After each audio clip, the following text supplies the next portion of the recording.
Baik, sebelum memulai perkuliahan, karena masih di bulan Syawal, izinkan saya mengucapkan minal aizin wal faizin, mohon maaf lahir dan batin apabila terdapat kesalahan sikap maupun perkataan selama kita bertemu, ada yang kurang berkenan, mohon bisa dimaafkan ya. Untuk suara saya, apakah terdengar dengan jelas? Terdengar, Bu. Oke. Baik, kalau terdengar dengan jelas, maka saya akan melanjutkan terkait dengan topik perkuliahan pada siang hari ini, bahwa saya akan mencoba menjelaskan tentang asuhan keperawatan keluarga yang nanti saya akan mulai dari pengkajian keperawatan keluarga sesuai dengan silabus yang saya terima dari Pak Cahya selaku PJMK. Di sini topik yang saya berikan pengkajian, diagnosis, sampai dengan perencanaan. Sedangkan untuk implementasi dan evaluasi nanti akan disampaikan oleh Pak Cahya. Untuk di pertemuan pertama ini, saya akan mencoba menjelaskan tentang bagaimana melakukan pengkajian asuhan keperawatan keluarga. Nah, ini barangkali referensi yang bisa digunakan oleh mahasiswa untuk bisa menyusun asuhan keperawatan keluarga, dan terkait dengan topik yang akan saya berikan pada siang hari ini adalah tentang pengkajian keperawatan keluarga yang nantinya akan saya coba jelaskan supaya nanti harapannya tujuan pembelajaran pada sore hari ini adalah agar mahasiswa mampu melakukan pengkajian kepada keluarga. Nah, mungkin saya awali dulu dari latar belakang kenapa kita harus melakukan pengkajian pada keperawatan keluarga atau menyusun atau melakukan asuhan keperawatan keluarga. Yang pertama berangkat dari asumsi bahwa asuhan keperawatan tidak hanya ditujukan kepada individu, nah akan tetapi juga ditujukan kepada keluarga dan berbagai sistem yang ada di sekitarnya untuk mengidentifikasi faktor positif dan negatif yang mempengaruhi kesehatan keluarga. Jadi kalau kalian flashback ke paradigma keperawatan ya, yang kita ketahui paradigma keperawatan itu kan tidak hanya memandang manusia sebagai individu, tapi juga manusia sebagai bagian dari anggota masyarakat yang lain. Dalam hal ini adalah paling kecil kelompok masyarakat itu kita menyebutnya dengan keluarga. Sehingga klien dalam keperawatan itu tidak hanya individu, tapi juga ada keluarga dan masyarakat, yang hal ini komunitas. Kemudian asumsi yang kedua adalah asuhan keperawatan keluarga dilakukan pada semua tahap tumbuh kembang. Jadi kalau kalian flashback lagi, barangkali sudah disampaikan oleh dosen sebelumnya terkait dengan tahap perkembangan keluarga oleh Duval ya. Barangkali mungkin saya ingin minta pendapat dari yang hadir di sini. Tahap perkembangan keluarga menurut Duval itu ada berapa? Silakan, ada yang mau berpendapat? Ada apa saja tahap perkembangan keluarga menurut Duval?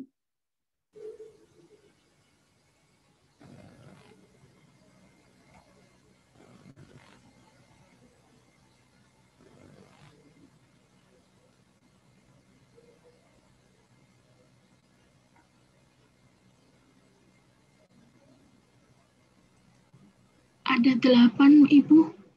8, apa saja? Bisa dijelaskan? Pasangan menikah yang tanpa anak, keluarga tahap pertama apa tadi? Tahap pasangan pertama. Pasangan menikah tanpa anak, Ibu. Pasangan baru menikah. Kemudian yang punya bayi. Yang kedua, tahap perkembangan keluarga. Keluarga dengan bayi. Yang mempunyai bayi. Kemudian tahap perkembangan yang ketiga. yang mempunyai anak usia prasekolah, prasekolah. Tahap keempat, yang mempunyai anak usia sekolah, tahap kelima, yang mempunyai anak remaja, 6, dewasa muda, 7, yang mempunyai yang mempunyai keluarga usia parubaya, 8, yang mempunyai lansia, Ibu. keluarga dengan lansia. Bukan yang mempunyai lansia, karena kita berbicara tahap tumbuh kembang keluarga. Artinya begini, tahap perkembangan keluarga itu ditentukan oleh anak tertua, ya. Jadi kalau misalkan tadi tahap yang pertama keluarga baru menikah, belum punya anak gitu. Jadi keluarga ini berada pada tahap tumbuh kembang yang pertama, yang baru menikah, gitu ya, keluarga-keluarga baru menikah, belum punya anak, itu mereka berada pada tahap tumbuh kembang yang pertama. Kemudian di berikutnya di tahap tumbuh kembang yang kedua, yaitu keluarga yang memiliki bayi atau kita menyebutnya dengan keluarga childbearing ya. Jadi mereka keluarga-keluarga yang baru memiliki bayi ya, anak pertamanya. Jadi jangan salah, misalkan kalian ketemu keluarga, anak pertamanya SD, anak keduanya bayi, misalkan. Lalu kalian menyebutkan bahwa tahap perkembangan keluarga saat ini berada pada tahap perkembangan keluarga yang mempunyai anak bayi, gitu. Ya jelas salah, karena tahap perkembangan keluarga itu ditentukan dengan anak pertama, ya. Jadi kalau anak pertamanya tadi SD, ya berarti tahap tumbuh kembang keluarga itu berada pada tahap tumbuh kembang keluarga dengan anak usia sekolah, gitu. Karena ditentukan dengan anak tertua, ya. Jadi anak tertua itulah yang akan menjadi penentu tahap perkembangan keluarga saat ini itu berada pada tahap yang bagaimana. Apakah tadi berada pada tahap ketujuh, yaitu dewasa pertengahan, ya, dia sudah tidak remaja, tapi dia sudah dewasa. Nah, seperti itu. Biasanya ini terjadi pada keluarga-keluarga yang anaknya sudah siap menikah, ya, atau bahkan sudah menikah. Mereka sudah keluar dari keluarga itu. Berarti keluarga itu sedang memasuki tahap keluarga dengan anak usia dewasa pertengahan. Kalau anaknya sudah lepas, sudah menikah, mereka berada pada usia yang parubaya, tapi belum masuk lansia, karena kalau kita lihat definisi lansia itu kalau dari Kemenkes di atas 60 tahun, kalau tidak salah yang terakhir itu. Nah, berarti mereka berada pada tahap keluarga parubaya tadi, belum masuk lansia, tapi anaknya sudah menikah, sudah keluar semuanya gitu ya, sudah tidak ada anak yang tinggal di rumahnya. Barangkali dia sudah masuk ke tahap yang ketujuh. Atau barangkali ini sudah yang kedelapan, keluarga lansia, jadi dia hanya hidup berdua gitu ya. Hidup berdua ini biasanya kita lihat pada keluarga-keluarga yang memang anaknya sudah tidak tinggal bersama dalam satu rumah ya, dia hanya tinggal sendiri atau bersama pasangannya, namun usianya dia sudah memasuki tahap usia lansia. Berarti itu masuk kepada tahap yang ke-8, yaitu keluarga dengan lansia. Jadi harus dipahami terkait dengan tahap tumbuh kembang keluarga ini. Dan semua tahap tumbuh kembang itu menjadi dasar kita dalam melakukan asuhan keperawatan. Jadi kita bisa memberikan asuhan keperawatan pada tahap tumbuh kembang apa saja. Pada keluarga yang baru menikah, yang baru punya bayi, yang punya anak sekolah, itu bisa kita berikan asuhan keperawatan keluarga. Ya. Kemudian asumsi yang ketiga adalah asuhan keperawatan yang dilakukan menjadi sangat penting untuk kemandirian keluarga. Jadi tujuan kita memberikan asuhan keperawatan keluarga itu adalah untuk memandirikan mereka, ya. Mulai dari keluarga mandiri 1, mandiri 2, mandiri 3 sampai mandiri 4. Kita mau sampai pada level yang mana keluarga mandiri ini. Tujuannya adalah untuk memandirikan mereka. Kemudian yang keempat, perawat keluarga di sini merupakan ujung tombak keberhasilan kesehatan di masyarakat. Apalagi saat ini program-program pemerintah itu lebih banyak difokuskan kepada kunjungan keluarga gitu ya. Di dalam program Indonesia Sehat dengan pendekatan keluarga, kita menyebutnya dengan PISPK gitu ya, di mana di situ tidak lagi menunggu bola, tapi menjemput bola. Jadi perawatnya yang datang ke rumah untuk melakukan KR atau kunjungan rumah. Sehingga di sini menjadi sangat penting untuk diketahui oleh calon-calon perawat dalam memberikan asuhan keperawatan pada keluarga. Baik, saya lanjutkan. Nah, indikasi keluarga yang bagaimana yang perlu kita dahulukan untuk dilakukan pengkajian. Seperti tadi yang sudah saya sampaikan ya, bahwa setiap tahap tumbuh kembang keluarga itu bisa kita lakukan pengkajian gitu ya. Artinya semua keluarga di seluruh Indonesia ini bisa kita lakukan pengkajian. Namun ada indikasi-indikasi yang bisa kita jadikan prioritas. Oh, saya mau memberikan asuhan keperawatan keluarga pada keluarga ini gitu ya. Jadi dia menjadi lebih prioritas ibaratnya. Yang seperti apa yang kita jadikan priority gitu ya. Indikasinya seperti apa sih yang perlu kita gali lebih lanjut supaya mahasiswa itu bisa mendapatkan oh, kalau misalkan dengan masalah seperti ini, diagnosis keluarganya itu akan muncul. Karena yang terjadi selama ini adalah mahasiswa memberikan askep keluarga, tapi kembali lagi menjadi askep individu. Nah, saya selalu memberikan komentar kepada mahasiswa yang menyusun askep keluarga.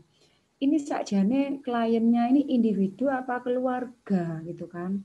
Karena saya lihat askepnya itu adalah askep individu, jadi askep keluarganya itu di mana gitu. Saya tidak melihat fenomena yang terjadi seperti itu. Karena mahasiswa tidak mampu mengidentifikasi permasalahan yang terjadi pada keluarga ini itu apa gitu. Sehingga muncullah diagnosis-diagnosis di dalam keperawatan keluarga itu seperti tidak efektif jalan nafas misalkan. Itu kan jelas diagnosis-diagnosis yang sifatnya individu ya. Ingat sekali lagi karena ini kita membahas asuhan keperawatan keluarga sehingga masalah yang mau kita kaji itu adalah masalah keluarga, bukan individu. Ya. Kemudian diagnosis-diagnosis yang akan kita angkat itu adalah diagnosis keperawatan keluarga, bukan diagnosis individu. Jadi kembali lagi ke situ ya. Perlu diingat oleh mahasiswa. Sehingga untuk bisa mendapatkan hal itu, maka mahasiswa mungkin perlu tahu kira-kira indikasi-indikasi seperti apa yang bisa kita jadikan tolak ukur gitu ya, keluarga yang seperti apa yang bisa kita kaji. Yang pertama adalah keluarga yang mempunyai pengalaman, nah ini, masalah emosional yang disebabkan oleh family crisis. Ya, atau kita menyebutnya keluarga-keluarga yang mempunyai masalah, ya. Masalah baik itu terutama secara emosional. Contohnya seperti apa? Banyak keluarga, tentu di setiap keluarga itu pasti punya masalah-masalah tertentu gitu ya terkait dengan emotional disruption. Ya, jadi ada gangguan emosi gitu ya. Keluarga-keluarga yang mempunyai masalah-masalah emosi, contohnya misalkan keluarga yang mengalami KDRT ya, kekerasan dalam rumah tangga, keluarga-keluarga yang ditelantarkan misalkan ya. Kemudian keluarga-keluarga yang broken home ya, yang mengalami masalah-masalah emosional itu akan menjadi prioritas untuk kita lakukan pengkajian. Karena di situ akan mudah kita menemukan apa masalah keperawatan di dalam keluarga ini. Gitu.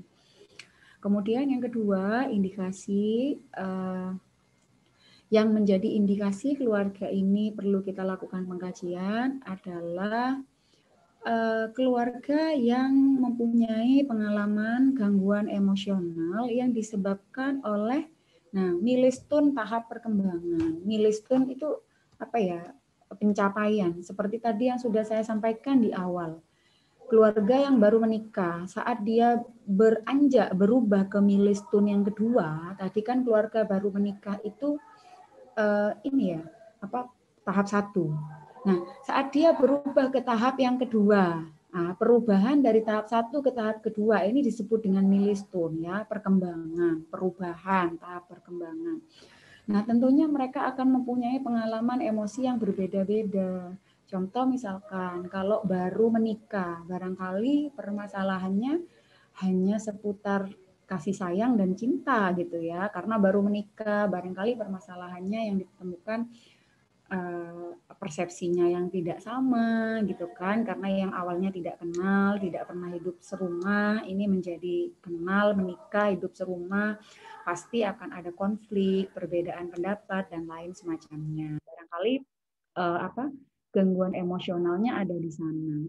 Tapi saat ada kehadiran anggota baru, ini anak, apalagi ditambah misalkan keluarganya itu masih remaja misal, atau tidak remaja pun perubahan milestone ini akan sangat berdampak gitu, karena yang awalnya belum pernah punya pengalaman punya anak, kemudian punya anak yang pertama, nah, tentunya ini akan mengalami beberapa gejolak emosional. Kalau di dalam keperawatan komunitas, resiko sindrom baby blues ya, jadi bagaimana dia sudah merasa stres, malah lebih ininya lagi, lebih parahnya lagi, barangkali dia akan mengalami tadi baby blues ya, benci dengan anaknya, stres, emosi. Nah, karena kalau ibu baru dari pengalaman yang saya jalani itu memang ternyata sangat berbeda gitu ya. Apalagi ibu baru yang memang benar-benar tidak tinggal dengan siapa-siapa. Nah, itu akan menjadi kriteria fokus kita, sehingga di situ akan muncul. Ya, akan muncul nanti pengkajiannya seperti apa, masalah keperawatan keluarganya seperti apa. Kemudian milestone yang kedua sudah terlalui, milestone yang ketiga anak prasekolah. Nah, barangkali permasalahannya sudah berbeda lagi ya. Bukan lagi dalam merawat anak, barangkali sudah mikir pendidikan anak yang mau sekolah, ya kan, hubungan dengan suami istri. Nah, jadi tahap milestone ini akan memberikan warna atau permasalahan tersendiri dalam setiap keluarga. Itu yang perlu kita pahami gitu. Saya mengkaji pada keluarga dengan milestone apa, sehingga nanti kita bisa memfokuskan beberapa pertanyaan-pertanyaan yang akan kita jadikan data fokus saat menggali atau mengkaji masalah apa yang dialami oleh keluarga ini. Ya, kemudian yang ketiga indikasinya adalah family atau keluarga yang punya konflik ya, baik itu berupa motivasi apa ya, keluarga-keluarga yang ada konflik di dalam sebuah keluarganya itu, dalam hal ini bisa konflik rumah tangga gitu ya, atau barangkali yang keluarga tadi yang motivasinya rendah, misalkan ini kenapa, kan kita bisa melihat gitu ya dari cover luarnya, misalkan dalam memotret keluarga, ini kayaknya perlu ini dikaji, kira-kira keluarga ini mengalami permasalahan yang seperti apa ya. Kemudian yang keempat, nah ini anak-anak atau remaja. Jadi keluarga yang memiliki anak-anak atau remaja itu akan menjadi indikasi. Kenapa? Karena di situ milestone-nya sudah berbeda gitu ya. Anak-anak dan remaja ini adalah kelompok yang rentan mengalami beberapa masalah kesehatan. Ya, kemarin kita sudah banyak membahas ini di dalam vulnerable population. Kemudian yang kelima adalah keluarga yang memiliki pengalaman yang terkait dengan ini, hubungan antar keluarga itu yang kurang baik, ya. Jadi konflik dalam rumah tangga, kemudian hubungan dengan saudara atau anggota keluarga yang lain itu tidak baik ya. Contoh tadi misalkan kayak ada KDRT, tadi ya, kemudian divorce atau perceraian ya. Nah, jadi keluarga-keluarga yang seperti itu yang menjadi indikasi dilakukan pengkajian keperawatan keluarga. Kemudian, nah ini yang mengalami atau yang sedang dilaksanakan treatment psikiatrik terkait dengan penyakit psikologis, ya. Misalkan ada keluarga yang mengalami gangguan jiwa, ya, salah satu anggota keluarganya mengalami gangguan jiwa, stres, atau barangkali ada riwayat ini ya, orang dengan gangguan jiwa atau riwayat penyakit jiwa. Nah, itu menjadi indikasi. Nah, ini adalah indikasi-indikasi yang akan mahasiswa jadikan sebuah gambaran gitu. Kira-kira kalau saya memilih keluarga yang bisa saya munculkan konflik permasalahannya itu keluarga yang seperti apa? Ya yang seperti ini, 6 kriteria ini ya, yang bisa dijadikan indikasi saya harus melakukan pengkajian dalam keperawatan keluarga. Oke, kemudian pengkajian model yang digunakan di dalam keperawatan keluarga itu ada 3 yang bisa digunakan. Ada Friedman model ya, Friedman Family Assessment Model, kemudian ada model Calgary dan juga Maglaya. Kalau yang saya lihat di prodi S1 ini yang kita gunakan adalah yang Friedman. Jadi pengkajian menurut model Friedman yang pertama. Jadi nanti saya akan menjelaskan model pengkajian berdasarkan model Friedman. Untuk yang kedua, yang ketiga nanti bisa kalian pelajari secara mandiri. Baik, saya lanjutkan. Nah, jadi kalau melakukan pengkajian ada guideline atau kita menyebutnya dengan panduan gitu ya. Panduan dalam melakukan pengkajian itu seperti apa? Jadi nanti saat melakukan pengkajian kepada keluarga, yang pertama mohon bisa diperhatikan pada tahap yang pertama itu kita melakukan engagement state atau fase engagement, membina hubungan. Ya, jadi tidak serta-merta datang melakukan pengkajian secara langsung, gitu ya. Tapi kita harus melalui tahap yang pertama, yaitu membina hubungan, memperkenalkan diri terlebih dahulu, gitu ya. Kemudian ibaratnya kita membina hubungan dengan keluarga. Baru setelah kita kenal, kita sama-sama tahu, gitu, kita sama-sama saling memahami, masuk kepada fase yang kedua, yaitu melakukan pengkajian. Ya, apa saja yang akan dilakukan pengkajian? Ini yang pertama adalah mengidentifikasi masalah yang ada di dalam keluarga itu. Ya, kemudian hubungan antara keluarga antar anggota keluarga dengan masalah kesehatan yang terjadi. Misalkan kalian akan melakukan pengkajian pada keluarga yang mengalami hipertensi, misalkan. Apa sih dampaknya dari hipertensi ini terhadap anggota keluarga yang lain? Jadi harus muncul gitu ya. Jadi kalau melakukan pengkajian keluarga itu jangan melakukan pengkajian individu. Nah, banyak mahasiswa yang melakukan pengkajian keluarga itu dilakukan secara individu. Ya kita tidak bisa mengidentifikasi apa masalah keluarganya. Jadi harus dikaji secara utuh. Kita mengkajinya adalah keluarga. Seperti tadi, kayak keluarga yang mengalami masalah hipertensi, misalkan tidak konflik, misalkan ya, tidak konflik rumah tangga, misalkan, tapi mengalami masalah kesehatan, hipertensi. Nah, yang ditanya hanya yang mengalami hipertensi saja. Ya, yang muncul nantinya pasti adalah diagnosis individu, no? Apa bedanya dengan yang di rumah sakit? Ya, yang diagnosis individu kalau hanya tanyanya pada yang sakit saja. Nah, untuk tahu apa sih dampak hipertensi tadi terhadap anggota keluarga, ya kita harus melakukan pengkajian kepada anggota keluarga yang lain juga, gitu kan. Bagaimana mereka dampaknya terhadap mereka, apa yang sudah mereka lakukan untuk mengendalikan hipertensi ini. Itu harus dilakukan pengkajian secara menyeluruh ya kepada seluruh anggota keluarga. Kemudian kita merumuskan solusi, lalu mencapai tujuan. Setelah mengidentifikasi masalah, mengetahui permasalahannya, memberikan solusi, dan mencapai tujuan itu.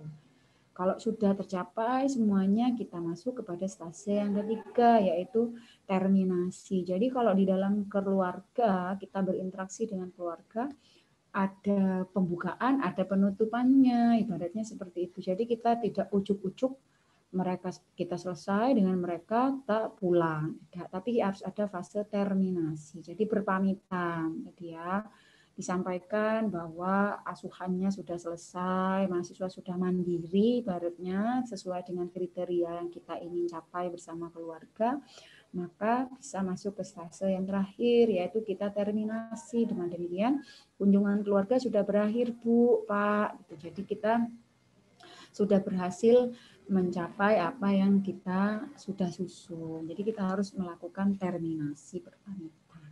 Kurang lebih seperti itu dalam melakukan pengkajian di dalam asuhan keperawatan keluarga.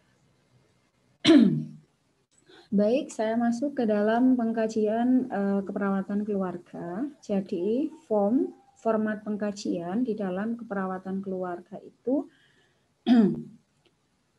meliputi ini. Nanti akan saya jelaskan satu persatu ya. Nanti saya akan melihat bagaimana sih kalian mengaplikasikan apa yang sudah saya jelaskan nanti saat membuat project ya. Jadi di akhir itu kalau di keperawatan keluarga itu kalian akan menyusun asuhan keperawatan keluarga, mengkaji ke keluarga di sekitar rumah kalian sendiri, kemudian nanti akan kita lihat sejauh mana mahasiswa bisa menyerap apa yang sudah kita jelaskan. Jadi di dalam pengkajian keperawatan keluarga itu ada dua tahap. Ada tahap yang pertama, ada tahap yang kedua. Ya, tahap pertama saya harus melakukan pengkajian apa? Yang pertama adalah data umum. Ya, data umum atau data demografi kita menyebutnya. Data umum meliputi apa saja? Yang pertama, kita harus tahu nama kepala keluarganya siapa.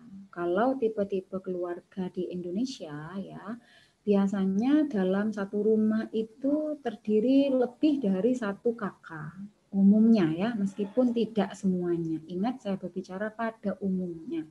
Sehingga kalau ada lebih dari satu kakak, cukup yang dituliskan adalah satu kakak saja yang bertanggung jawab atau yang tanggung jawabnya paling besar dari keluarga itu. Karena kalau di kita ini kebanyakan dalam satu rumah itu bisa ada kakak, adik tinggal bersamaan gitu ya, atau barangkali ada anaknya yang sudah menikah masih tinggal dengan mertuanya. Nah kan ada yang seperti itu, kadang punya dua kakak. Nah cukup dituliskan satu kakak saja yang mempunyai tanggung jawab terhadap keluarga di rumah itu siapa.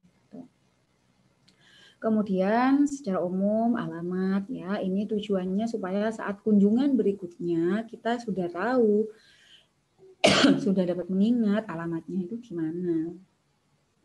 Kemudian komposisi keluarga, ini biasanya dalam bentuk tabel ya, silakan nanti di format pengkajian keperawatan keluarga itu ada, tabelnya bisa diisi. Komposisi keluarga ini diisi semuanya. Dalam satu rumah itu, satu keluarga itu terdiri dari siapa saja. Misalkan namanya Tuan A, kemudian dia posisinya sebagai apa, misalkan apa kakek gitu ya, atau ibunya ini atau apanya, silakan dituliskan semuanya, seluruh komposisi anggota keluarga dilengkapi dengan genogram.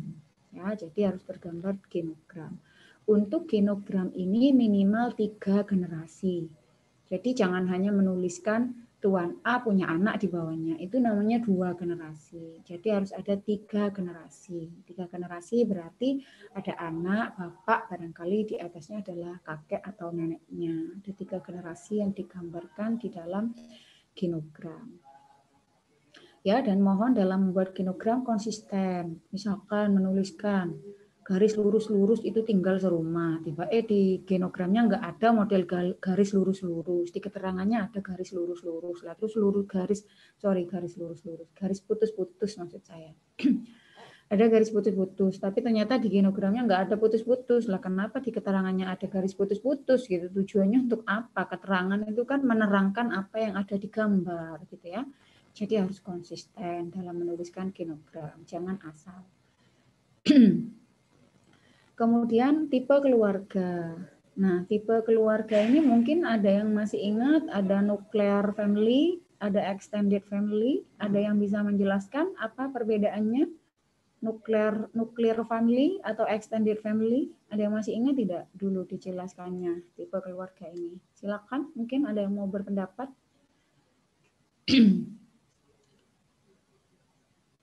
Nuclear family atau keluarga inti. extended family, keluarga besar, atau mungkin tipe keluarga yang bagaimana? Ada yang masih ingat tipe-tipe keluarga ini? Mohon bisa dibantu saya menjelaskan.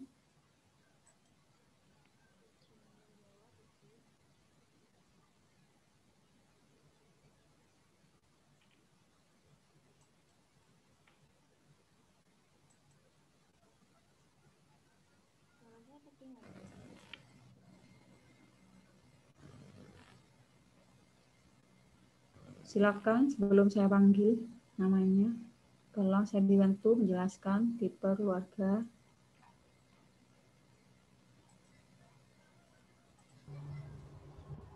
Mencoba jawab, Bu. Jadi Ya, silakan.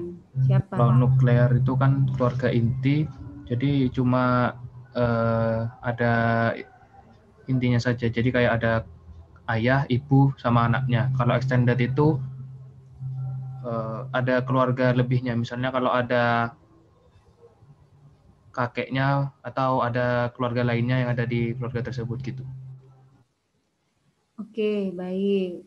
Nuclear family tadi hanya keluarga inti saja, ayah, ibu, dan anak. Ya, extended family berarti keluarga besar, ada kakek, nenek, juga mungkin ada paman, bibi, dan lain semacamnya. Intinya keluarga besar. Barangkali selain nuklear dan extended, ada lagi tipe keluarga yang lain yang mungkin kalian ketahui? Silakan, ada yang mau berkomentar tipe keluarga yang lainnya selain nuclear family, extended family, apa lagi?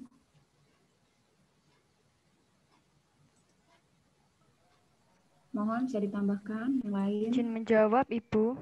Ya, silakan. Ada serial family, yaitu keluarga berantai. Keluarga yang terdiri dari wanita dan pria yang menikah lebih dari satu kali dan merupakan keluarga inti. Terus, ada lagi? Lalu ada single family, itu keluarga duda atau keluarga janda. Adalah keluarga yang terjadi karena perceraian atau kematian. Selanjutnya ada keluarga berkomposisi atau composite family. Itu keluarga yang perkawinannya berpoligami dan hidup secara bersama. Lalu yang terakhir, keluarga kabitas atau cohabitation adalah dua orang yang menjadi satu tanpa pernikahan tetapi membentuk suatu keluarga. Oke, baik. Tadi sudah ditambahkan ya. Jadi ada banyak tipe keluarga yang bisa kita lihat di dalam masyarakat gitu ya. Termasuk tadi yang tidak menikah itu juga ternyata disebut keluarga, tapi itu biasanya adanya di luar negeri ya. Kalau di kita jarang sih, kita tidak menyebutnya keluarga atau pasangan apa ya, tidak yang tanpa pernikahan begitu, itu biasanya banyak banyak terjadi di luar negeri ya. Kalau di Indonesia insya Allah masih belum ada tipe keluarga yang seperti itu. Namun yang paling banyak tadi tipe keluarga yang ada di kita itu memang sebentar.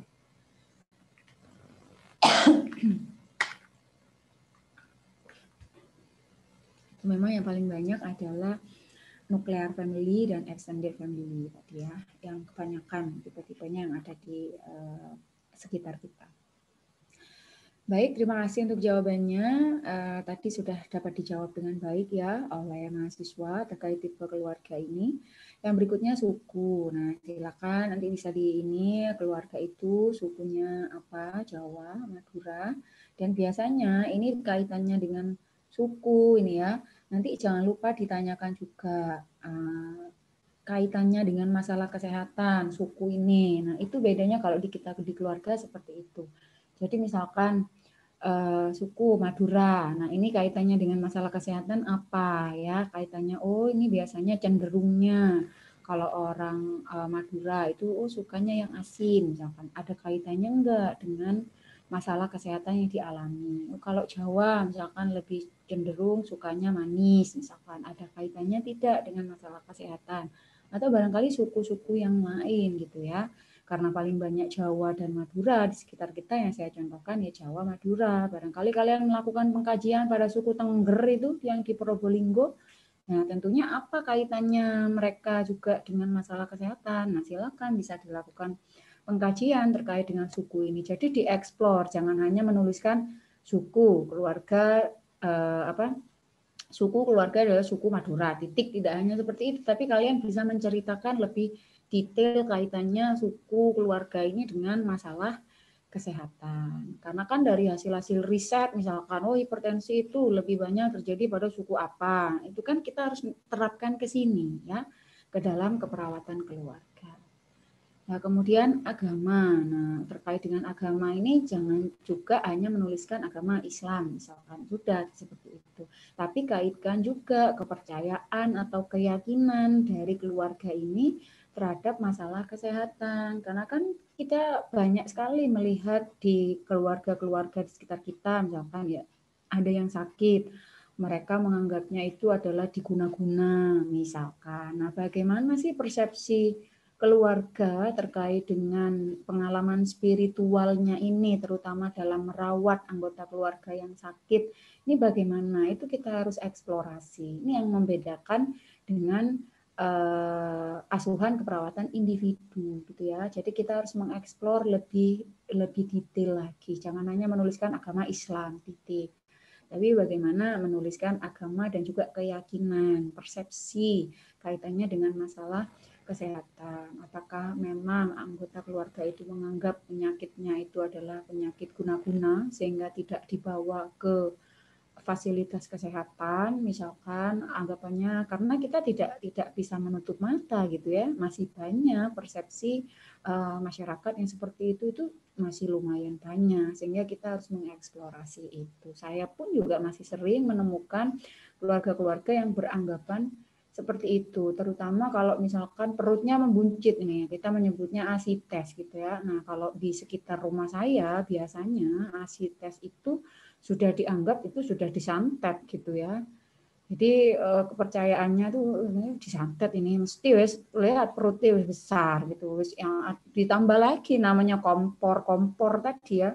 Oh iya itu tadi keluar pakunya dan segala macamnya lah ibaratnya yang di luar ini ya. Nah itu bagaimana sih persepsi mereka terkait dengan masalah kesehatan yang dialami oleh anggota keluarganya.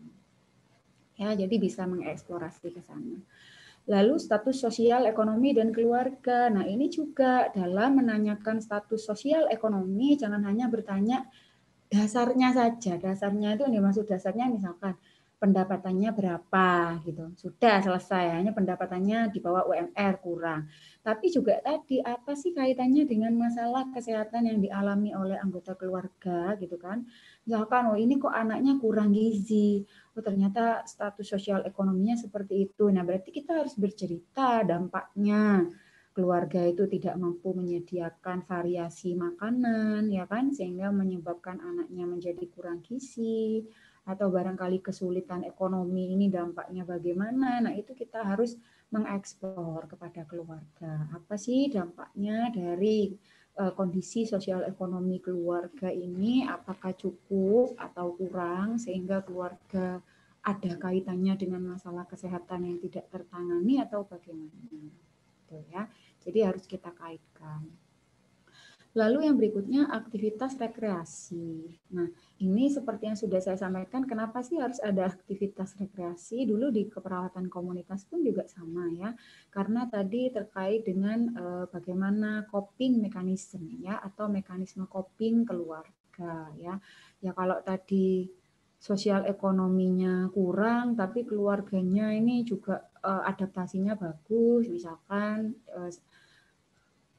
kaitannya dengan rekreasi ini biasanya lebih ke arah bagaimana keluarga itu kompak, guyup, rukun gitu ya. Nah, biasanya lebih ke arah ke situ sehingga kapan mereka meluangkan waktu memang untuk rilis stresor ya, stres yang dialami oleh masing-masing anggota keluarga, berkumpul bersama, melaksanakan karena rekreasi itu tidak semata-mata hanya kita berrekreasi mengunjungi suatu tempat wisata begitu. Tapi ada banyak hal lain yang bisa dilakukan oleh keluarga yang sifatnya adalah meminimalisir stresor yang ada di keluarga gitu ya. Jadi seberapa sering mereka melakukan itu. Silakan bisa dieksplorasi.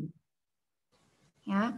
Saya lanjutkan itu tadi data umum yang pertama yang harus kita lakukan pengkajian. Kemudian yang kedua, ini masih pada tahap 1 ya. Tahap 1, poin kedua, kita akan mengkaji riwayat dan tahap perkembangan keluarga. Ya. Riwayat dan tahap perkembangan keluarga, yang pertama yang harus kita kaji adalah tahap perkembangan keluarga saat ini berada pada tahap apa? Tadi sudah dijelaskan ya oleh Cynthia, tadi ada 8 tahap perkembangan ya.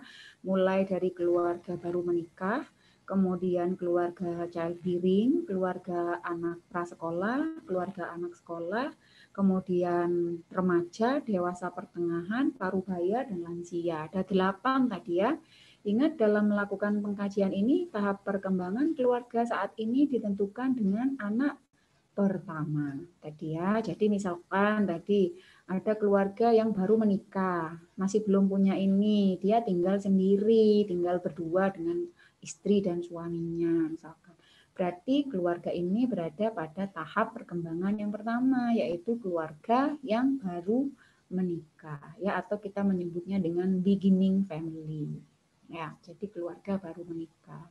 Misalkan anak pertamanya tadi masih balita, masih bayi tadi ya, bayi baru lahiran, anak pertamanya. Ya berarti itu masuk pada tahap yang kedua, yaitu keluarga dengan childbearing gitu. Atau keluarga dengan yang mempunyai anak bayi. Ya, kalau tadi anaknya 3 Bu, yang pertama usianya sudah SMA, ya berarti keluarga ini berada pada tahap keluarga dengan anak remaja karena ditentukan dengan anak tertua ya. Ingat, ditentukan dengan anak tertua. Kalau tadi anak tertuanya sudah dewasa, sudah menikah gitu. Baik itu tinggal maupun tidak tinggal dengan keluarganya. Kalau anak pertamanya berusia dewasa ya berarti masuk pada tahap anak usia dewasa. Jadi ya baik itu sudah menikah maupun belum. Ditentukan dengan anak pertama. Baik, kemudian yang perlu dikaji selanjutnya adalah tahap perkembangan keluarga yang belum terpenuhi. Jadi, dari tahap perkembangan keluarga tadi, misalkan keluarga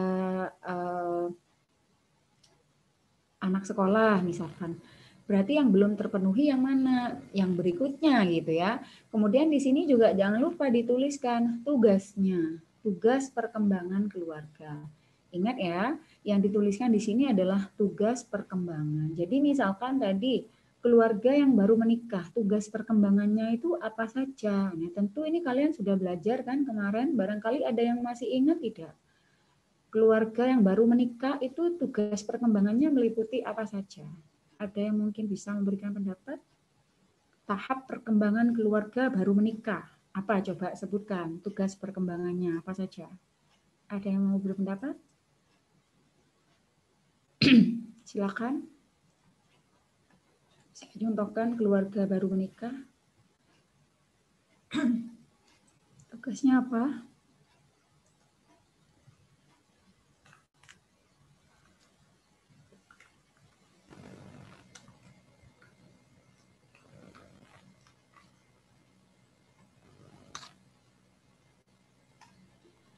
Izin jawab boleh Ibu? Silakan. Siapa? Tugas perkembangannya yang pertama membina hubungan intim yang memuaskan. Yang kedua membina hubungan dengan keluarga lain, teman, kelompok sosial. Lalu yang ketiga mendiskusikan rencana memiliki anak. Kemudian ada lagi? Sudah itu Bu. Ya. Oke. Jadi keluarga yang baru menikah tadi punya tugas perkembangan tadi ya. Nah, peran kita sebagai perawat apa? Ya mengkaji itu. Misalkan keluarga yang kita kaji itu keluarga yang baru menikah misalkan. Berarti untuk tahu tugas perkembangan apakah sudah terpenuhi atau belum, ya kita harus bertanya. Misalkan tadi yang pertama, membina hubungan yang intim, ya kan?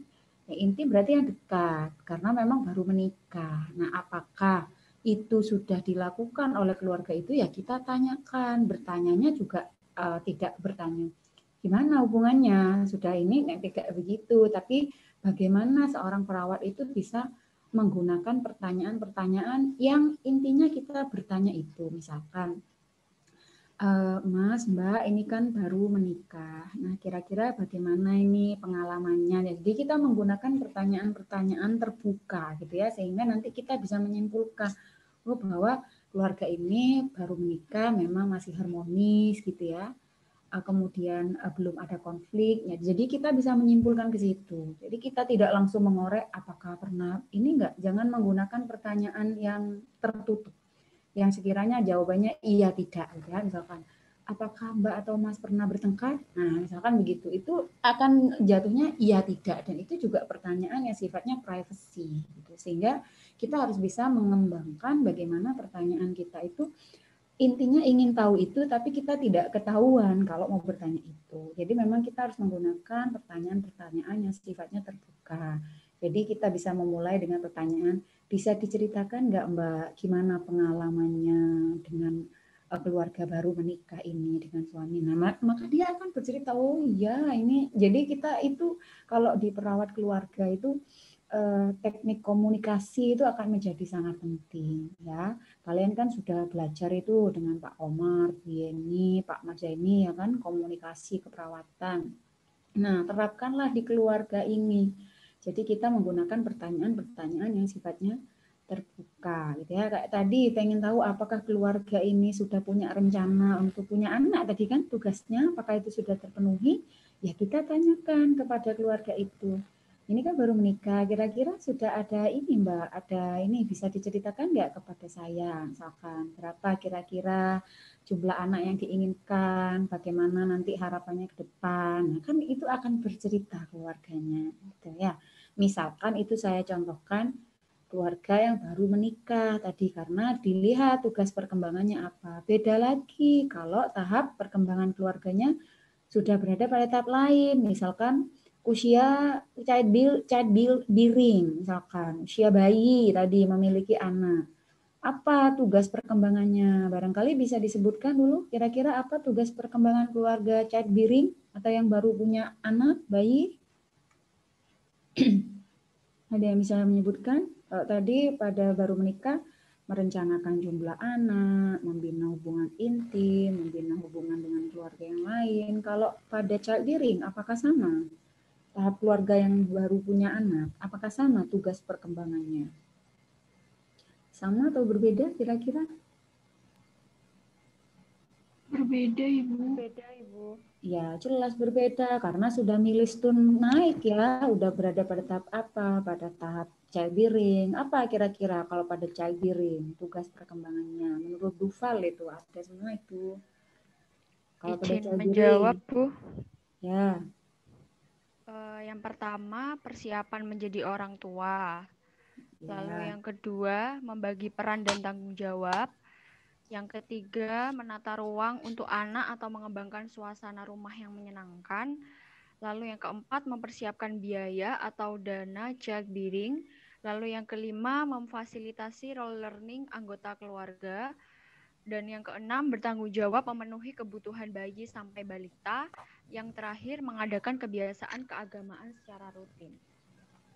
Oke, baik. Jadi banyak ya tugas perkembangan keluarga itu kalau kita melihat tahap perkembangannya pada keluarga dengan bayi saja, misalkan tadi child bearing ya, ini contohnya kayak tadi mempersiapkan apa biaya, kemudian merawat anak tadi ya, kalau kita simpulkan bagaimana, apakah itu sudah terpenuhi dalam keluarga itu ya kita tanyakan. Nah pertanyaannya tadi kembali lagi pertanyaan terbuka. Jadi Mbak coba bisa diceritakan nggak bagaimana sih pengalaman Mbak dalam merawat ini kan anak pertama. Udah, kalau kita sudah bertanya terbuka begitu mereka yang akan bercerita sudah ya. Jadi jangan menggunakan pertanyaan yang sifatnya tertutup. Jawabannya ya tidak akan kesulitan kita dalam menuliskan. Sehingga kita bisa menyimpulkan, oh ini loh yang belum terpenuhi. Misalkan saya contohkan, keluarganya bilang, iya ini karena anak pertama, aduh Mbak, jadi saya susah tidur, kadang juga tengkar nih sama suaminya, masuk bapaknya turut tok, ibu kongkon ikit tok Mbak, misal ya contohnya. Ya. Jadi tongkar wis Mbak iki cantau. Jadi kita itu tinggal menjadi pendengar saja kalau kita bisa bertanya secara terbuka. Biasanya pertanyaan-pertanyaan terbuka itu kita minta keluarga itu menceritakan. Ya, bisa diceritakan Mbak pengalamannya, atau Bu bisa di ini enggak, ini bagaimana pengalamannya dalam merawat anak. Sehingga kita bisa menyimpulkan, oh ternyata keluarga ini sedang tegang ini tadi karena pengalamannya masih belum ada, ditambah lagi dia masih remaja, merawat anak, mandiin aja sih nggak bisa Mbaknya. Misal kalau enggak Mbak, takut. Saya sering ya melakukan FGD dengan keluarga-keluarga di desa itu biasanya. Nggak mau Mbak mandikan kalau masih usia berapa, sampai kurang dari 7 hari itu biasanya kalau pada tahap childbearing. Enggak, ada dukun bayi yang memandikan biasanya ya, kalau yang saya lihat di keluarga-keluarga yang saya kaji, atau kalau enggak neneknya yang memandikan. Padahal tugas utamanya untuk merawat bayi itu bukan dukun bayi, bukan neneknya, tapi ibunya. Nah, itu. Jadi berarti belum mampu memenuhi itu. Karena apa ya tadi? Karena kurang pengalaman, kurang pengetahuan, ya kan? Yang secara turun-temurun ya memang sudah neneknya yang mandikan. Apalagi kadang ada yang beranggapan, jahitannya takut ini Mbak, jadi nggak bisa gerak-gerak ini, harus ini takut lepas jahitannya. Sering seperti itu saya temukan juga ya di keluarga-keluarga yang baru melahirkan itu, apalagi masih anak pertama. Jadi tugas perkembangannya itu ada banyak yang masih belum mereka penuhi, gitu ya. Jadi kita ceritakan di sini. Kemudian yang berikutnya setelah kita menggali tugas perkembangannya, kemudian kita ke poin berikutnya yaitu riwayat keluarga. Jadi riwayat kesehatan ya. Kalau kita bicara riwayat ini kita berarti berbicara ke belakang, bukan ke depan. Namanya saja riwayat ya. Jadi satu persatu anggota keluarganya itu diceritakan. Misalkan si suami, nah bagaimana sih riwayat kesehatan keluarga suami ini, riwayat suaminya maksudnya dia. Jadi kita ceritakan, oh saya pernah sakit ini, pernah mengalami ini, pernah ini. Jadi kita eksplor. Kemudian si istri bagaimana, anak bagaimana, kakek bagaimana kalau ada kakek neneknya. Jadi kita bertanya riwayat keluarga yang sedang kita lakukan pengkajian. Ya. Bedanya dengan yang poin nomor 12 itu apa? Kalau di poin nomor 12 itu riwayat keluarga sebelumnya. Jadi keluarga ibaratnya atas-atasnya mereka yang sedang kita lakukan pengkajian gitu ya. Apakah ada riwayat turunan? Oh dari sebelumnya ada neneknya. Oh ada yang gemeli, ada yang kembar dulu. Cucunya apa cicit apa sih buyutnya. Oh kakungnya yang generasi keberapa misalnya. Itu berarti riwayat keluarga sebelumnya. Jadi keluarga yang di atas-atasnya. Kalau yang nomor 11 itu riwayat keluarga yang sedang kita kaji. Kalau di situ ada 4 ya berarti 4 orang itu yang kita ceritakan. Kalau yang nomor 12 ini riwayat dari masing-masing anggota keluarga yang tadi kita kaji itu. Ya, jadi keluarga mereka sebelumnya. Baik, berikutnya poin yang ketiga kita melakukan pengkajian lingkungan ya. Jadi tadi yang pertama data umum, yang kedua adalah riwayat dan tahap perkembangan keluarga, yang ketiga kita mengkaji lingkungan. Jadi selain kita wawancara dengan keluarga, kita juga mengobservasi lingkungan rumah keluarga yang sedang kita lakukan pengkajian. Ya. Yang pertama adalah karakteristik rumah. Ya, jadi dalam melihat karakteristik rumah ini, mohon mahasiswa jangan hanya beranggapan karakteristik rumah, oh rumahnya permanen, habis itu bersih sudah. Tapi kita bisa mengeksplor karakteristik rumahnya, misalkan kalau dia menderita penyakit hipertensi atau stroke, oh ini kaitannya dengan bagaimana sih keluarga itu bisa memodifikasi rumah yang aman, ya kan? Jadi jangan hanya melihat dari kebersihan saja, tapi dari resiko cedera, terutama kalau ada lansia di sana, ya, apakah lantainya licin, misalkan bagaimana sih upaya keluarga supaya keluarganya itu aware gitu ya atau peduli terhadap masalah kesehatan anggota keluarga yang lain. Jadi jangan hanya melihat dari fisik saja, tapi dari hal-hal kecil. Tadi oh ini hipertensi, resiko stroke, atau mungkin oh ini DM, jangan sampai ada luka, menjauhkan benda-benda tajam. Nah, itu karakteristik rumahnya seperti apa ya? Silakan bisa mengeksplor pengkajian terkait dengan karakteristik rumah. Maksud saya jangan hanya berpatok pada rumah yang bersih saja gitu ya. Sehingga cenderungnya hanya kebersihan saja yang dilihat. Tapi ada banyak lagi yang perlu kita eksplorasi kaitannya dengan masalah kesehatan yang dialami oleh anggota keluarganya. Ya. Kemudian yang berikutnya adalah kita mengkaji lingkungan, jadi tidak hanya lingkungan secara fisik. Nah, saya banyak sekali berbicara kepada mahasiswa bahwa lingkungan itu tidak hanya lingkungan fisik saja, tetapi juga ada yang disebut dengan lingkungan sosial. Ya kan? Kita ini kan makhluk sosial. Manusia itu makhluk sosial. Kalau tidak makhluk sosial, kita menyendiri, nggak mau tahu urusan orang lain, gitu kan. Nah, sehingga lingkungan ini kita kaji juga karakteristik tetangga dan komunitas. Jadi bagaimana sih, apakah ini nggak nyapa sama tetangganya, misalkan. Nah, ini kira-kira baik nggak hubungannya keluarga ini dengan keluarga yang lainnya, dalam hal ini tetangganya, misalkan. Jadi bagaimana hubungannya, apakah guyup, rukun ya dengan sesama tetangga dan komunitasnya, atau justru sendiri-sendiri, tidak mau tahu, bahkan tetangganya teroris saja nggak tahu gitu kan, misalkan saking antipatinya dengan tetangga, misalkan apakah karakteristik keluarganya memang seperti itu atau bagaimana ya. Saya pikir kalau karakteristik di wilayah sekitar kita tidak terlalu menonjol ini ya, karena kita kan masih hidup di pedesaan gitu ya, di mana karakteristik dengan tetangga itu biasanya masih guyup, masih bagus. Beda lagi kalau di perkotaan, ya kan? Bahkan sesama tetangga saja kalau di perkotaan kadang tidak saling mengenal gitu kan. Kalau di pedesaan insya Allah masih tidak seperti itu. Namun kita lakukan pengkajian bagaimana lingkungan dengan tetangga keluarga itu. Kemudian yang berikutnya mobilitas geografis keluarga. Jadi keluarga itu mobilisasinya atau pergerakannya itu kemana saja sih? Gitu. Apakah cuma di rumah aja gitu ya, meneng, ngomah tok misalkan.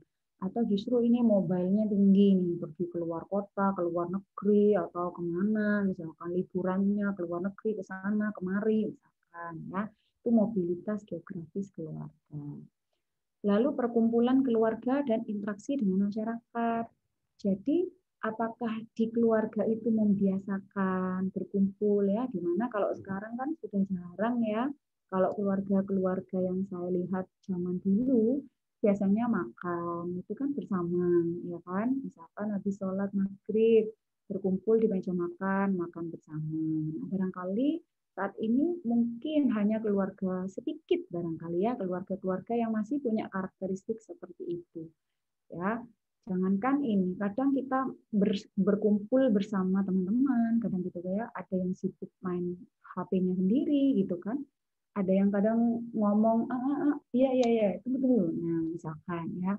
Jadi bagaimana sih karakteristik keluarga itu? Apakah masih mempunyai budaya yang interaksinya bagus antar sesama anggota keluarga. Jadi kalau ada forum-forum tertentu yang dijadikan perkumpulan keluarga itu misalkan saling berdiskusi, ya kan, saling curah pendapat, itu kan tentunya akan berbeda. Kalau keluarganya itu sendiri-sendiri gitu ya, tidak mau tahu aktivitas anggota keluarga yang lainnya, wis gak mau tahu apakah yang seperti itu atau yang bagaimana.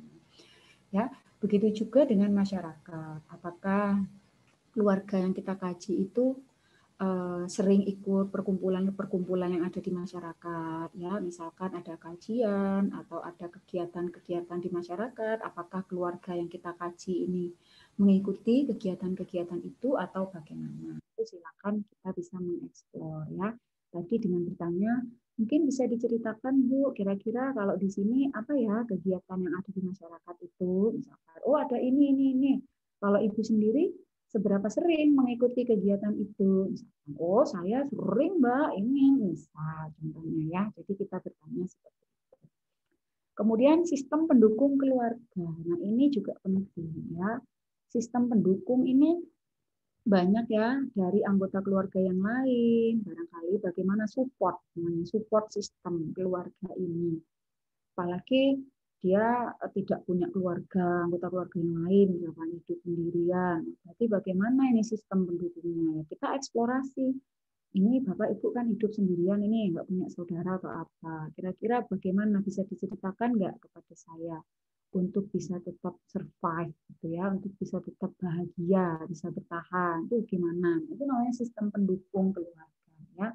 Kita bisa tanyakan kepada keluarga yang kita kasih. Kemudian yang berikutnya setelah kita mengkaji lingkungan, kita mengkaji struktur keluarga. Ya, struktur keluarga. Apa saja struktur keluarga itu? Yang pertama pola komunikasi. Ya, jadi bagaimana sih pola komunikasi yang diterapkan di keluarga itu? Ingat tadi saya kembali lagi bahwa ini adalah aspek keluarga ya. Jadi kita bertanyanya itu pada anggota keluarga, bukan pada individu. Sehingga memang harus ada suaminya, istrinya, maka jadi minimal ada lebih dari satu orang yang kita kaji. Jangan hanya sendirian terus wawancara, itu namanya individu. Jadi kita tidak dapat ininya ya, tidak dapat pengkajiannya. Kalau bisa ditemani oleh anggota keluarga yang lain. Ya, bagaimana pola komunikasinya? Apakah terbuka? Misalkan ya, kalau kita ada permasalahan, kita diskusikan, kita pecahkan bersama, misalkan.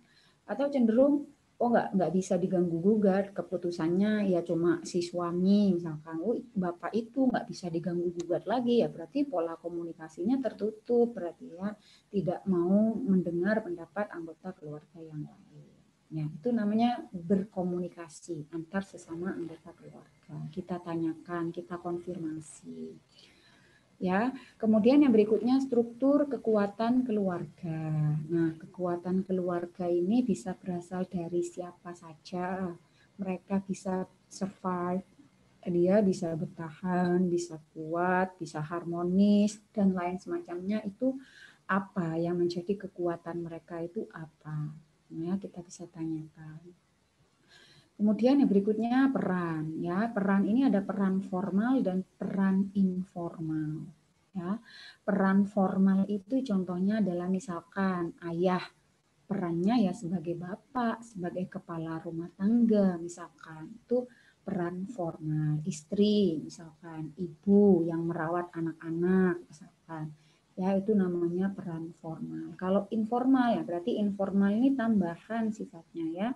Boleh tadi misalkan, oh bapak itu tidak hanya kepala rumah tangga saja, tapi di sisi lain dia juga harus bisa merawat anak, memberikan kasih sayang, jadi tidak hanya dibebankan ke ibu misalkan. Nah, bagaimana sih peran dari masing-masing anggota keluarga? Jadi di sini silakan diceritakan peran si Tuan M sebagai ayah itu bagaimana, si Nyonya Y sebagai ibu itu bagaimana, misalkan anaknya itu bagaimana, apakah dia menjalankan perannya sebagai anak, berbakti kepada orang tua, misalkan kalau sekolah-sekolah, misalkan pulang, waktunya pulang, apakah dia membantu ibunya dalam mengurus rumah tangga kalau perempuan, ya misalkan kalau laki-laki apakah dia bisa membantu ayahnya, contoh. Jadi diceritakan peran masing-masing anggota keluarga. Lalu yang berikutnya nilai atau norma. Ya, bagaimana atau apa nilai-nilai atau norma di dalam keluarga itu yang dianut oleh keluarga. Bahkan di suatu keluarga, saya mewajibkan anak saya itu harus pulang tepat waktu, misalkan ya, tidak boleh terlalu malam. Kalau misalkan dengan yang lebih tua itu harus lebih hormat. Saya selalu mengajarkan itu, misalkan. Berarti itu nilai atau norma yang diterapkan di keluarga ya. Kita bisa mengeksplor apa sih norma-norma yang baik ya yang diterapkan oleh keluarga. Kemudian berikutnya, poin yang kelima, setelah kita mengkaji struktur keluarga, kita akan mengkaji fungsi keluarga. Ya, fungsi keluarga itu meliputi apa saja? Yang pertama adalah fungsi afektif. Ya, fungsi afektif ini apa maksudnya? Fungsi afektif ini lebih ke arah hubungan intimasi, ya, hubungan kasih sayang antar sesama anggota keluarga. Afeksi itu apa? Menunjukkan gitu ya, menunjukkan perasaan, menunjukkan emosi. Jadi lebih ke arah hubungan emosi antar sesama anggota keluarga. Rasa cinta, kasih sayang, saling mengasihi, ya, saling rukun, itu bagaimana fungsi afektif dalam keluarga itu. Ya, apakah saling mengasihi, saling menyayangi, tadi saling mencintai, emosi, tidak ada konflik, atau bagaimana fungsi afektifnya, ya. Silakan bisa diceritakan.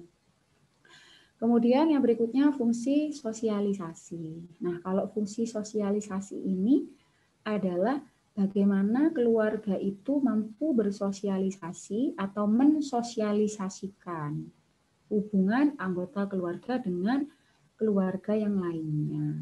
Contoh misalkan tadi kalau keluarga ini berada pada tahap keluarga balita atau anak sekolah. Nah, bagaimana sih cara keluarga mensosialisasikan anaknya itu supaya bisa hidup bertetangga, berteman dengan tetangga, ya. Bagaimana upaya dari keluarga itu untuk melaksanakan fungsi sosialisasi ini. Intinya sosialisasi ini hubungan keluarga itu dengan orang lain dan anggota keluarganya masing-masing. Ya.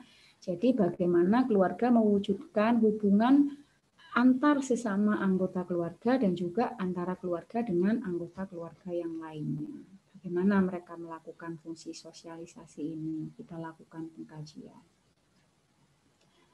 Kemudian yang berikutnya adalah fungsi perawatan keluarga. Ini yang biasanya kita lakukan pengkajian pada tahap kedua. Ya, ingat tadi pengkajian keluarga itu ada 2 tahap tadi ya yang saya sampaikan. Tahap yang pertama dan tahap yang kedua. Nah, tahap kedua itu biasanya kita melakukan pengkajian fungsi perawatan keluarga ini yang nomor 24 ini. Atau kita biasa menyebutnya dengan 5 tugas kesehatan keluarga. Itu nama lainnya ya. Jadi fungsi perawatan keluarga ini nama lainnya itu adalah 5 tugas kesehatan keluarga. Jadi kalau ada yang bertanya, sebutkan 5 tugas kesehatan keluarga. Sama dengan fungsi perawatan keluarga ini. Ya. Itu biasanya kita lakukan di pengkajian tahap kedua. Kenapa Bu kita harus melakukan pengkajian ini pada tahap kedua? Karena ini sudah masuk ke data fokus. Ya. Data fokus kita mau menggali masalah kesehatan yang ada di keluarga itu sehingga dia harus masuk pada tahap pengkajian kedua. Setelah kita mengkaji secara umum mulai dari nomor 1, 2, 3, 4, 5, 6 dan seterusnya. Setelah semuanya selesai baru kita mengkaji lebih detail ke fungsi perawatan keluarga. Nah, jadi saya tidak menjelaskan itu terlebih dahulu karena itu nanti akan masuk di pengkajian tahap yang kedua. Ya, jadi di skip dulu. Kita lanjut kepada pengkajian stres dan coping keluarga. Ya, stres dan coping keluarga itu kita kaji stresor jangka pendek dan stresor jangka panjang. Jadi kalau yang namanya stresor, ingat definisi stresor ini kadang mahasiswa menjawabnya salah-salah ini. Padahal pertanyaannya kan stresor jangka pendek. Jadi di sini mahasiswa harusnya menanyakan stresor apa ya kan yang dimiliki oleh keluarga itu jangka pendek ini. Jadi pertanyaannya bertanya stresor. Stresor itu adalah sumber atau penyebab stres. Apa stresornya? Jadi apa yang menjadi sumber atau penyebab keluarga itu mengalami stres? Dalam jangka pendek ini apa? Jadi jangan dituliskan di sini keluarga misalkan sering marah, keluarga sering menangis misalkan, atau keluarga ini itu namanya respon. Ya, beda. Kalau stresor itu adalah sumbernya. Jadi misalkan kita bertanya, Bapak, Ibu, barangkali bisa diceritakan ada enggak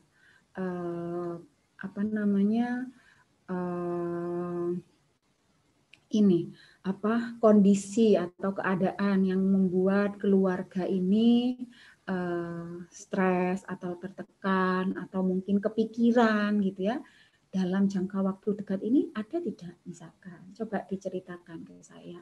Jadi pertanyaannya seperti itu ya.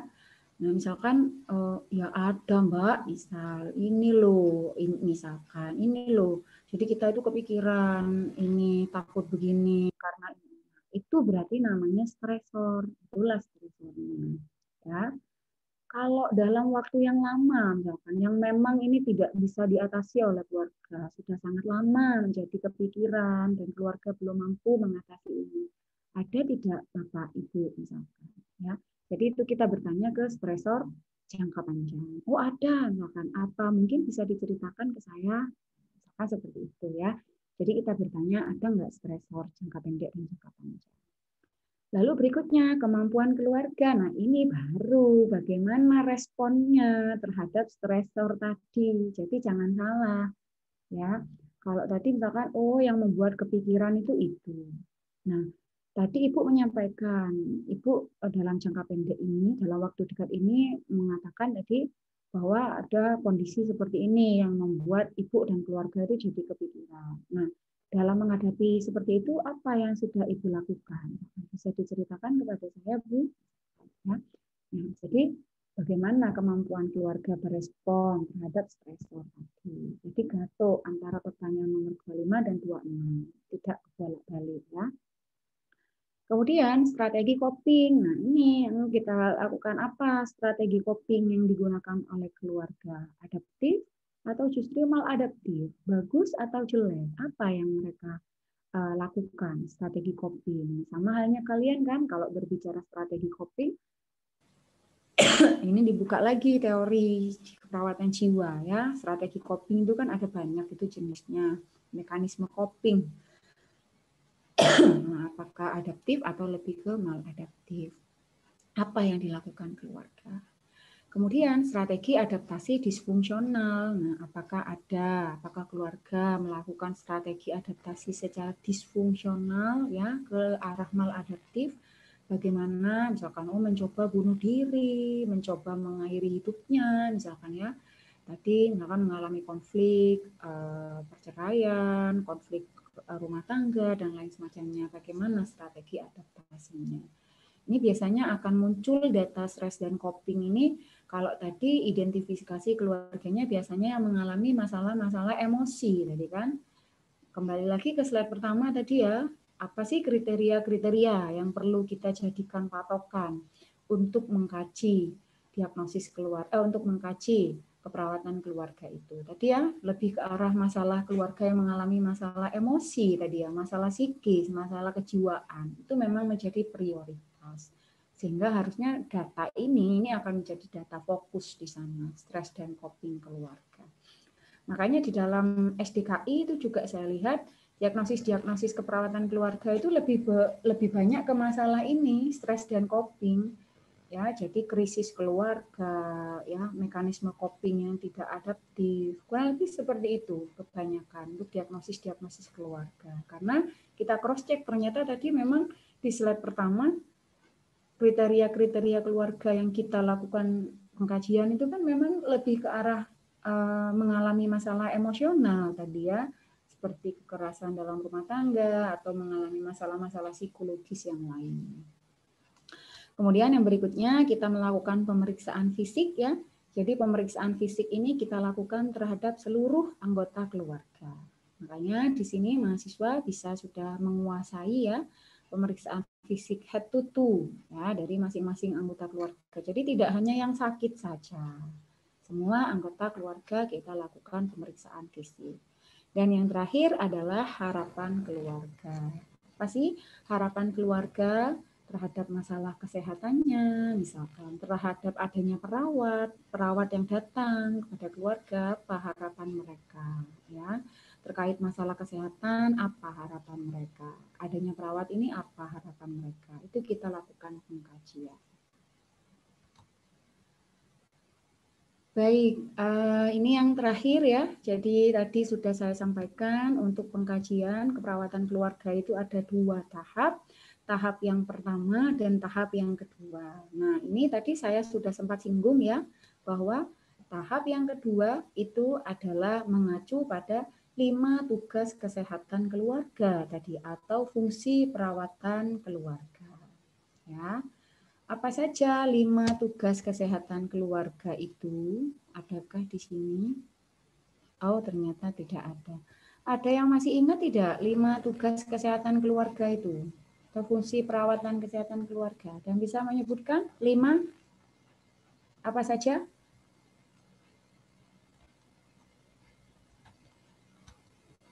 Apa saja? Bisa menyebutkan 5 tugas kesehatan keluarga?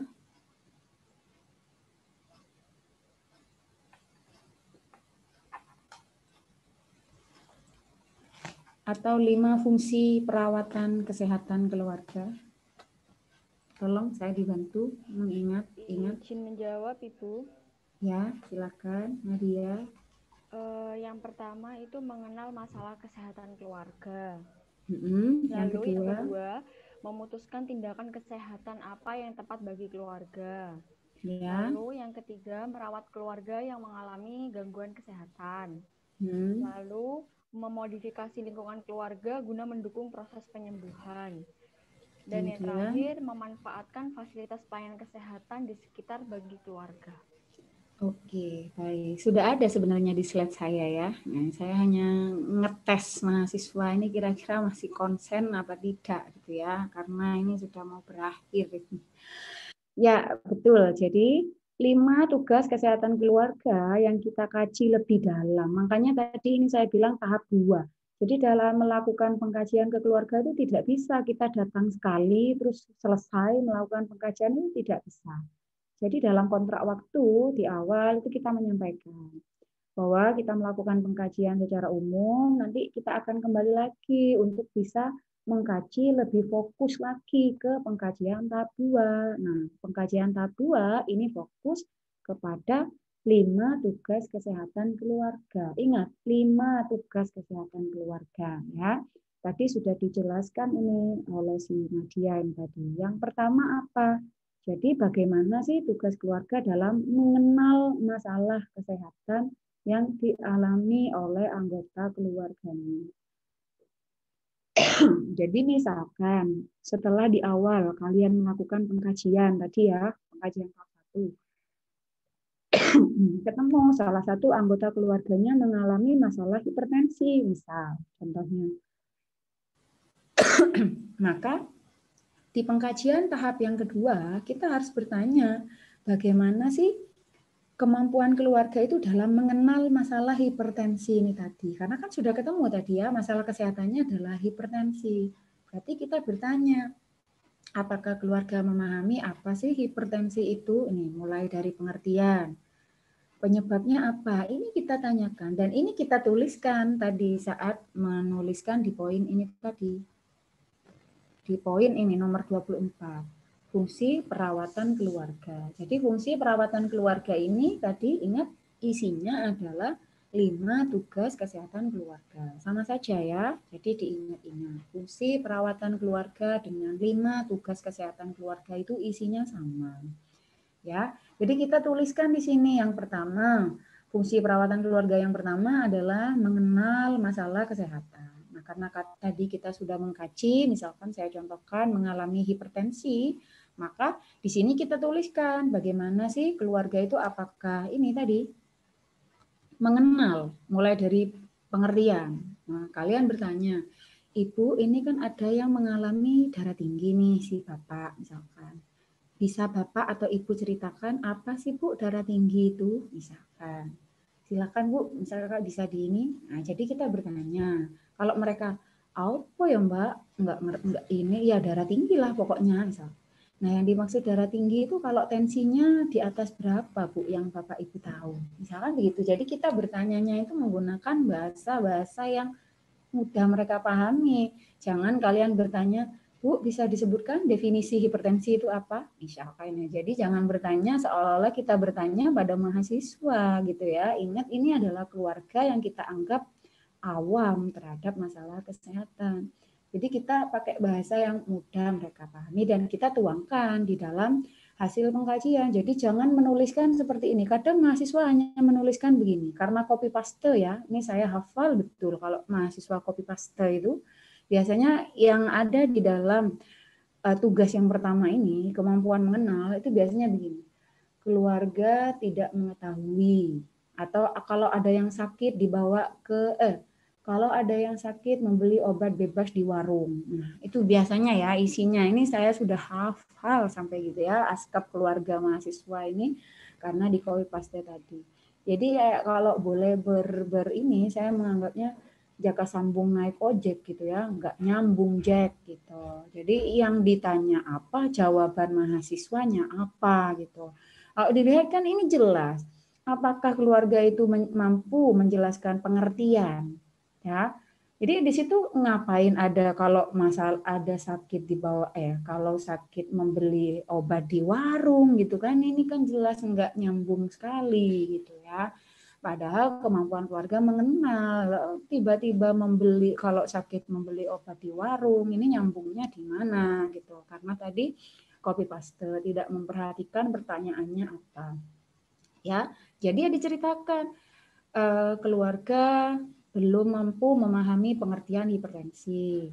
Dibuktikan dengan misalkan keluarga menjawab tidak tahu yang dikatakan tekanan darah tinggi itu lebih dari berapa. Nah, jadi kita bercerita begitu. Ya, keluarga juga tidak tahu penyebab darah tinggi itu. Dibuktikan dengan keluarga menjawab demikian. Apa misalkan? Apa ya Mbak, paling ini, nah misalkan ya, jadi seandainya begitu. Tapi kalau seandainya keluarganya memang sudah tahu, ya jawablah tahu, jangan dijawab, dibilang keluarganya tidak tahu, itu namanya fitnah, kita memfitnah keluarga ya. Kalau keluarganya wis pinter misalkan, dia sudah 10 tahun darah tinggi, ya mosok sih nggak tahu darah yang dikatakan darah tinggi itu berapa. Oh, Mbak, di atas 140 katanya sih, kok itu disebut tinggi. Oh ya, berarti mengerti sudah ya, bilang keluarga, jangan memfitnah keluarga. Ojo-ojo engkau gak ketemu masalahnya misalkan. Jangan begitu ya. Jadi ya tuliskan, keluarga sudah memahami pengertian hipertensi itu mengatakan bahwa lebih dari 140. Berarti kan udah paham. Kita tanya penyebabnya. Bapak tahu nggak apa sih penyebabnya darah tinggi itu dan segala macamnya. Itu contoh kalau darah tinggi ya, saya menceritakan hipertensi. Kalau ada yang mengalami diabetes, ya kita tanya eksplorasi apa yang sudah keluarga ketahui tentang diabetes. Kemudian ada yang bertanya lagi mahasiswa, Bu, kalau di dalam keluarganya itu tidak mengalami masalah kesehatan, misalkan, ya, tidak ada yang sakit, tidak ada yang darah tinggi. Silakan. Kalau tidak ada yang sakit, Bu, misalkan kayak tadi keluarga yang baru menikah, Bu, suami istrinya tuh masih sehat, ya kan? Kan kadang coba kalian berpikir kan demikian kan? Tidak ada yang sakit, Bu. Lalu apa yang kita tanya untuk mengenal masalah kesehatan ini? Berarti yang kita tanyakan di sini lebih ke arah tahap tumbuh kembang mereka. Jadi apa yang mereka ketahui tentang hubungan baru menikah itu yang bagaimana, kayak lebih ke tugas tadi ya, lebih ke tugas perkembangan keluarga. Jadi apakah mereka bisa memahami peran masing-masing, ya kan tadi sebagai istri bisa beradaptasi. Jadi lebih ke arah tugas perkembangan keluarga. Kalau tidak ada yang sakit.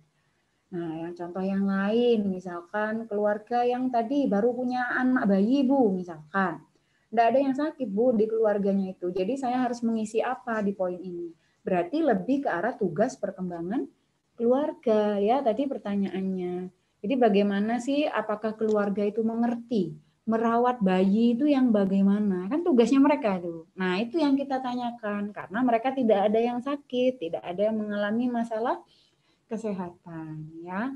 Apakah mereka sudah memahami kalau bayi menangis itu tandanya apakah selalu lapar atau mungkin apa? Tugas ibu itu apa? Tugas ayah itu apa? Apakah memang sudah seperti itu? Nah, itu yang kita ceritakan. Kalau keluarga itu tidak mengalami masalah kesehatan, ya. Dapat dipahami ya sampai di sini ya. Jadi mulai dari penyebab, etiologi, tanda gejala, kalau keluarga mengalami masalah kesehatan itu kita tanyakan. Apakah mereka itu sudah mengenal masalah kesehatan yang dialami anggota keluarga.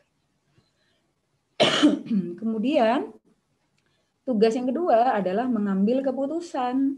Nah, jadi kalau tadi misalkan mengalami hipertensi, ya bagaimana sih keluarga mengambil keputusan dari masalah kesehatan yang dialami oleh keluarga itu? Jadi pertanyaan kita bagaimana ke keluarga? Ya kita tanyakan, Bapak, Ibu, ini kan si Bapak mengalami darah tinggi nih. Nah, apa sih yang sudah Bapak lakukan atau Ibu lakukan di keluarga ini untuk mengatasi hipertensi ini? Nah, itu yang kita tanyakan. Apa yang mereka lakukan misalkan? Oh, ini saya sudah bawa ke alternatif misalkan ya. Oh, saya sudah bawa berobat ke sana kemari, kan akan bercerita. Sorry ya, saya sudah batuk. Kan akan banyak bercerita itu ya keluarganya. Jadi apa keputusan yang mereka sudah ambil terkait dengan masalah kesehatan keluarganya. Kemudian kalau tadi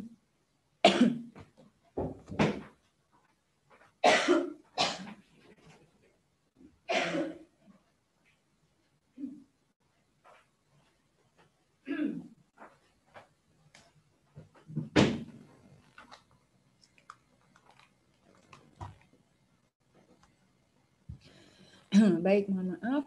Kemudian kalau tadi misalkan tidak ada keluarga yang mengalami masalah kesehatan, kembali lagi kepada tugas perkembangan keluarga tadi. Keputusan mereka terus bagaimana gitu, apa yang mereka lakukan melihat kondisi yang seperti itu ya.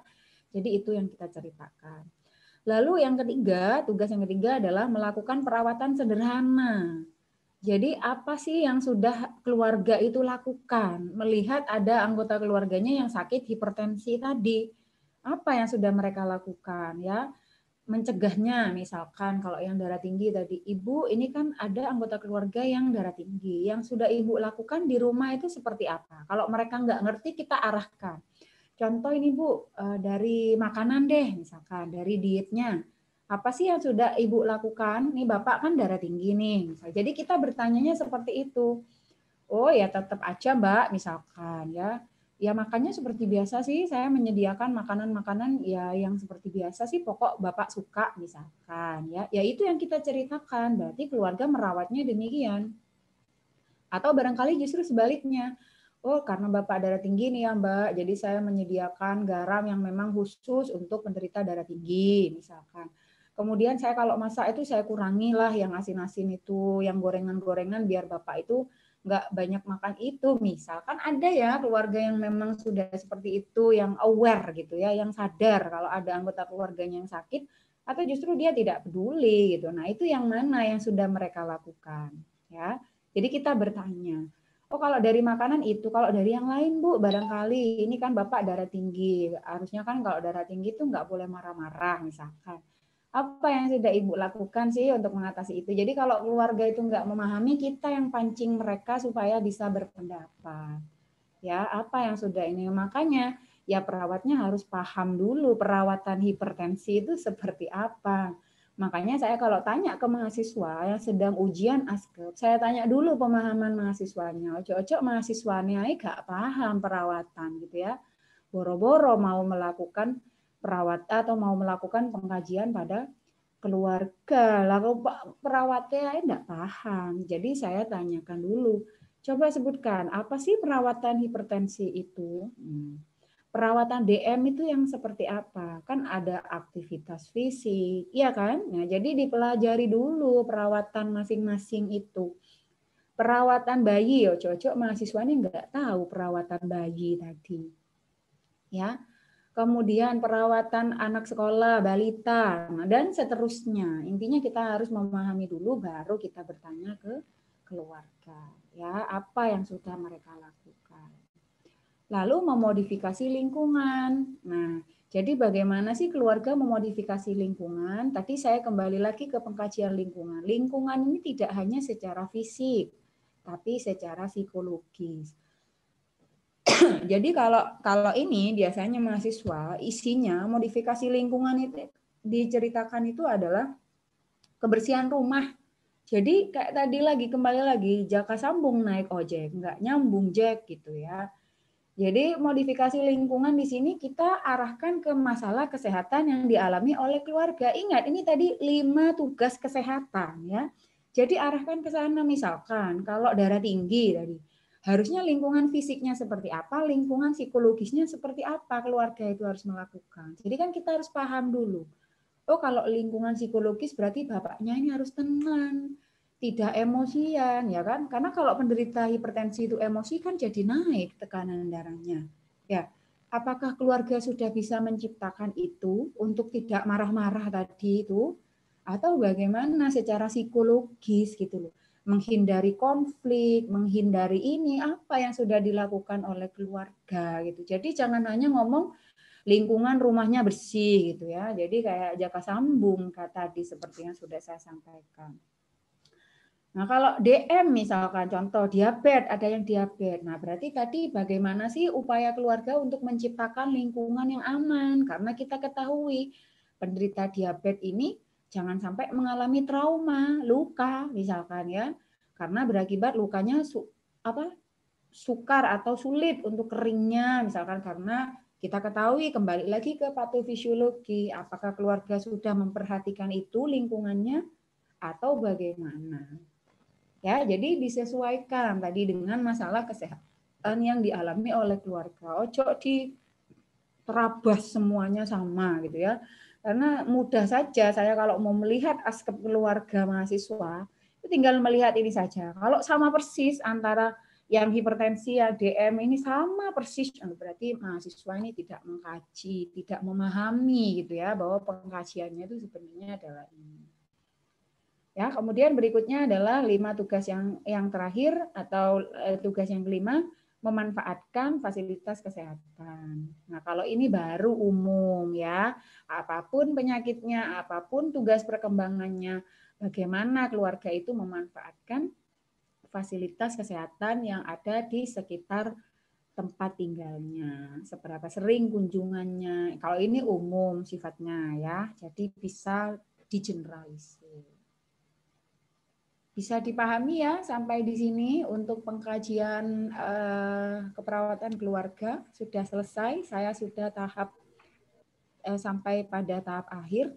Ini di bawahnya hanya slide tambahan saja, hanya contoh saja. Misalkan kita mau melakukan pengkajian dari mulai data umum tadi ya, kemudian masuk ke tahap perkembangan keluarga sampai dengan pengkajian tahap yang kedua.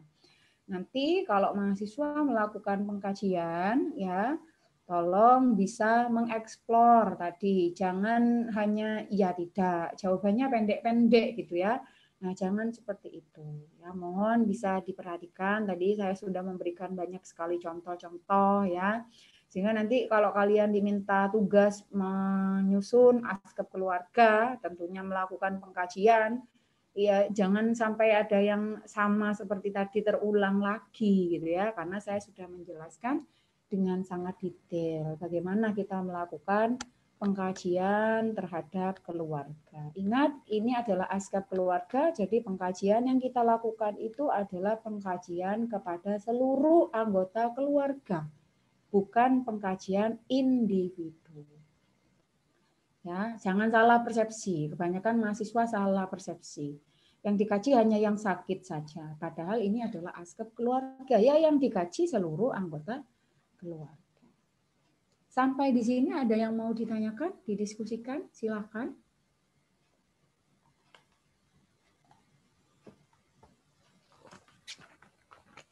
Ada yang ditanyakan? Ada yang kurang jelas dari apa yang saya jelaskan? Ada yang tidak jelas?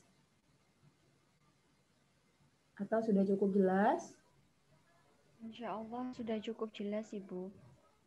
Sudah jelas ya. Nah, kalau sudah jelas, jangan sampai nanti saat diberikan tugas mengkaji askep keluarga tidak diterapkan. Tak takoni mana itu ya. Oke, baik. Kalau sudah jelas, saya pikir itu yang bisa saya sampaikan ya. Terakhir mungkin saya absen terlebih dahulu sebelum saya tutup, supaya saya bisa mengetahui yang hadir maupun tidak hadir pada kesempatan hari ini. Kalau sambil ada yang mau ditanyakan, ada yang mau dibisikan,